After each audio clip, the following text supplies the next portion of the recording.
There are 3 reasons why women will shit test you. And these reasons may not be exactly what you probably already have in mind, but in this video, that's what I'm going to cover is why the 3 reasons why women shit test you and what you can do about it and how to handle yourself with this. All right. If you're new to my channel, welcome. My name is Kane. I'm the Silver Bachelor. This channel is 100% dedicated to dating advice for older guys. And if you haven't subscribed, hit that subscribe button and a notification button because I'm dropping a video every day. All right. There are 3 reasons why women will shit test you. And by the way, every woman shit tests, whether it's at the beginning of your dating and your first few meets or during your relationship. And there's 3 reasons why they do this, but they do it because it's a natural response on wanting to know if you're ultimately, if you're the alpha that they should be with. Okay, 3 reasons. Number 1, it's shit test is to test your strength. Shit test number 2 is to test your identity. And number 3, a shit test is to test your personality. So I'm going to explain this, right? And so she's testing to see what your interest level is in her, right? She's testing to see how agreeable you are to her. She's testing to determine your sexual market value. And she's testing to see if you're an alpha, okay? So an alpha male, and I'm categorizing alpha, and there's also sigma male, but I'm just going to focus on the alpha male, okay? An alpha male is not just going to agree with everything that she says. And I'm going to give you an example, okay? It is a very hot topic right now in the United States. I live in Atlanta, Georgia, and I moved here for my work from Canada. And right now, with everything going on with the election and Kamala Harris, Donald Trump, that's a hot topic, something I do not recommend getting into on your first date, maybe even second date. Now, I know some of you might say, well, better to know right away.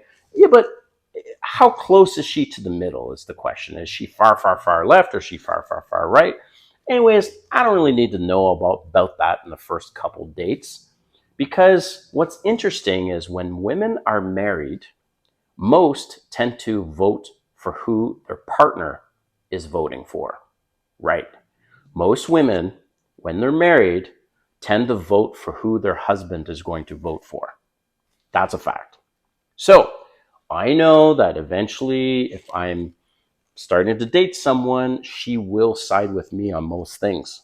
In general, that's just the way it is. So here's an example. One time I'm out with a female friend, and she point blank says, well, if you could vote, because as a Canadian, I don't have an American citizenship. I'm here on a visa. And even if I got my green card, from what I understanding, I can't vote unless I have my American citizenship. And then I have no idea if you can have dual citizenship here or not. And I would not revoke my Canadian citizenship. So anyways, so she goes, well, if you could vote when the election happens, who would you vote for? So I tell her who I'd vote for. And then she starts arguing with me, and she goes, oh, well, blah, blah, blah, blah, blah, and all these things, right? And then instead of backing down and going, well, you're right, you have some points, I don't know, and basically, retracting what I've said, I held firm. And I'm like, wait a minute, hold on a second. And I'm just going to say it, okay?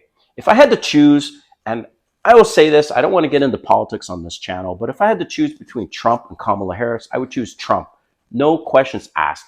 The reason is because if I were hiring for this job, the most important job in the nation, right, I would look at the 2 resumes. I have these 2 resumes in front of me, okay? And this video is not about Kamala Harris and Trump, but I'm just saying in terms of accomplishments, in terms of accolades, in terms of who's worth more money and all this stuff. If I had the 2 resumes in front of me, I'd be like, okay, one has more accomplishments and achievements than the other. And I'm still trying to figure out what Kamala has achieved. Okay, maybe drop a comment and let me know what has she actually achieved to earn the top spot of running the country. So again, this video isn't about Trump and it isn't about Kamala Harris, but I want to just let my viewers know where I stand. If I had to choose between the two candidates and I can only hire for the one position to run this country, which one would I choose ultimately in terms of who has the most credentials to run the country? Without a doubt, Donald Trump. So just wanted to share that. So here's the thing. Women are going to shit test you all the time. And they're going to say stuff like, well, any man who votes for Trump, by the way, this has happened to me, even on a date where the woman has said, well, any man who votes for Trump is male chauvinist. And I would look at her and go, okay, and why do you feel that way?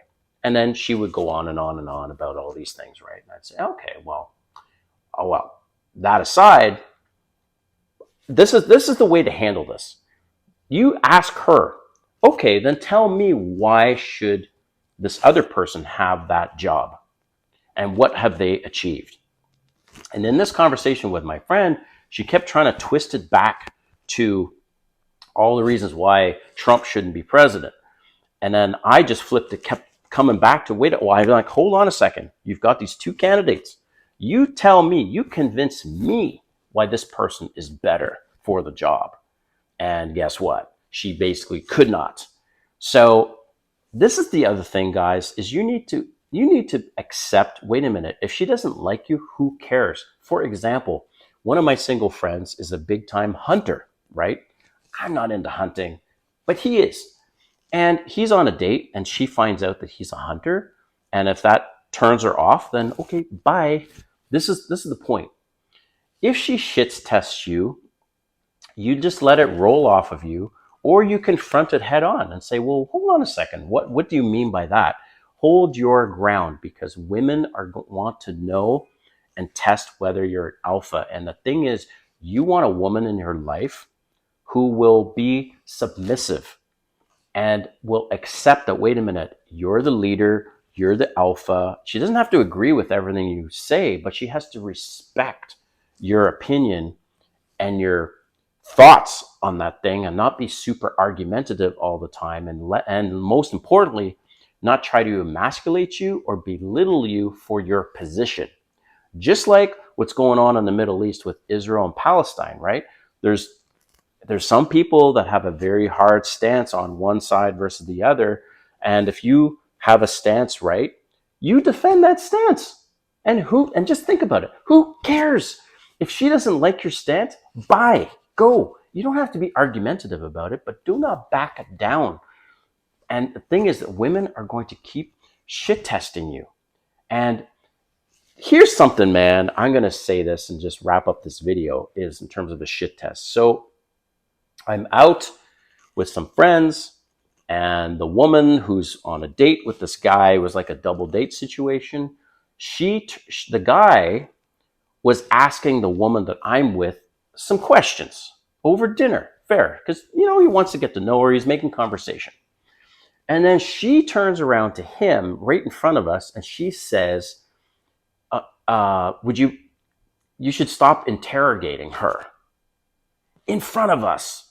That's what she said. This is how I would have handled that situation. I would have said, oh, hey, I'm just trying to make conversation. I would blow it off initially. Then in private, the next day or later on that evening, they were having some drinks, so I probably would wait till the next day. I would straight up say, hey, look, I wanted to talk to you about this situation. I was making conversation, and I did not like how you criticized me in front of those people. And you said that. Like, next time, if we're having a conversation, let me talk, let me ask the questions. Who cares? And what you're looking for is you're looking for her, if she has a very reactive and defensive response, then you turn up the heat, right? If she has a defensive response, you turn up the heat. What you're looking for is you're looking for her to say, you know what, you're right. That wasn't cool. I shouldn't have said that in front of them. And I just didn't want her to feel uncomfortable, and say, okay, no, I get that. That's cool. But look, when I'm in a social situation, I don't particularly like somebody trying to correct me while I'm trying to engage with people. So if she gets defensive, then you say, well, I think we have a problem, because I don't want to ever feel like I'm being corrected from, I'm an adult and you made me feel like a child, that kind of thing, right? And then you might very well say, look, I'm not sure if this is working out. Like, basically what you want to do is you want to turn up that heat and force her to be in a position of, okay, retracting herself and going, wait a minute. Because you guys know this, most women cannot accept responsibility and accountability, and you confront them on something and they just get defensive and they can't accept responsibility and accountability. And then that's what I do. When they do that, I turn up the heat, and so that they know, wait a minute, I'm not messing around now.